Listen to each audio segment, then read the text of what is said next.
Hi friends, welcome back to our channel. Subscribe பண்ணிக்கோங்க. இன்னைக்கு நம்ம ஒரு கிறிஸ்பியான ஈவினிங் ஸ்நாக் பார்க்க போறோம். அதுக்கு தேவையான இன்கிரிடியன்ட்ஸ் 2 சின்ன வெங்காயம், அதை நல்லா பொடிசா கட் பண்ணிக்கோங்க. அப்புறம் ஒரே ஒரு பச்சை மிளகாய், அதையும் நல்லா பொடிசா கட் பண்ணிக்கோங்க. ஒரு வாணல்ல எண்ணெயை நல்லா காய வச்சு எடுத்துக்கோங்க. பாத்திரம் எடுத்துக்கோங்க. அந்த பாத்திரத்துல ஒரு கப் அளவுக்கு உளுத்த மாவு அரைச்சி போட்டுக்கோங்க. அதில் ஒரு அரை கப் அளவுக்கு அரிசி மாவு சேர்த்துக்கோங்க. இப்போ இது ரெண்டுத்தையும் நல்ல ஒரு வடை மாவு பதத்துக்கு நல்லா பசஞ்சிக்கோங்க. இப்போ நம்ம அரிஞ்சு வச்சிருக்க வெங்காயம், பச்சை மிளகாய் வச்சிருக்க மிக்ஸை கையால் எண்ணெயை போடுங்க. எண்ணெயை போட்டோடனே அது நல்லா சத்தம் வரும்.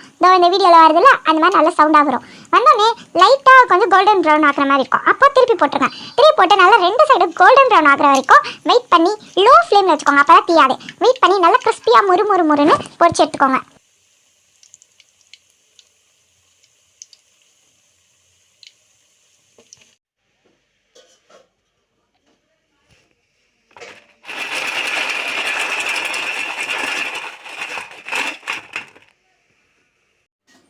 இப்போ நான் உங்களுக்கு சாப்பிட்டு காமிக்கிறேன்.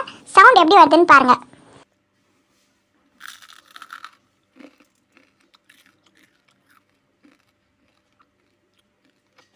நல்லா உள்ள சாஃப்டா, வெளியே சூப்பரா கிறிஸ்பியா ஒரு ஈவினிங் ஸ்நாக்ஸ் ரெடி ஆயிடுச்சு.